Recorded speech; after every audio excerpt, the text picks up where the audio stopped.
আমি এখানে ঢাকা দক্ষিণ সিটি কর্পোরেশনের নির্বাচিত এবং সর্বোচ্চ আদালতের রায়ের পরে ঘোষিত মেয়র হিসেবেই এখানে এসেছি।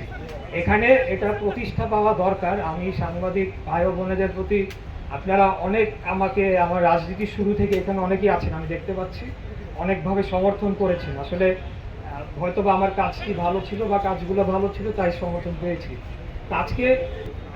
আজকে এখানে এসেছি, এটা আমার দায়িত্বের মধ্যে পড়ে যে ঈদগাহ কিভাবে এই পুরা কর্মকাণ্ডটা সম্পন্ন হচ্ছে সেটা তদারকি করা। শুধু তাই নয়, যারা এখানে শ্রমিকরা রয়েছে তাদের পাশে এসে দাঁড়ানো এবং তাদেরকে কিছুটা মোটিভেট করা। এটা আমরা কালকে থেকেও মাঠে থাকবো, যারা পরিচ্ছন্ন কর্মী থাকবে তাদের সাথে আমরা, আমাদের ঈদের দরকার নেই, আমরা যারা যেহেতু আমাদের জন্য কষ্ট করতে পারে আমরাও তাদের সাথে থাকবো ইনশাআল্লাহ।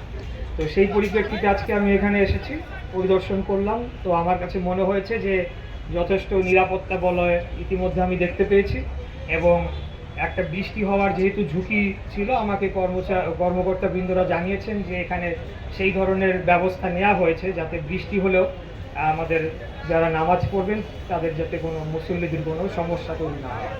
এখানে ঢাকা দক্ষিণ সিটি কর্পোরেশনের সর্বস্তরের কর্মচারী কর্মকর্তা বৃন্দ এবং আইন শৃঙ্খলা রক্ষাকারী সকল বাহিনীর সদস্যরা যারা দায়িত্ব পালন করছেন সবাইকে ধন্যবাদ জানাচ্ছি। আবারও আমাদের আগামীকালকের যে ঈদের জামাত অনুষ্ঠিত হবে সেটিকে নিরাপদ করে তোলার জন্য আপনারা নিরলস পরিশ্রম করে চলেছেন।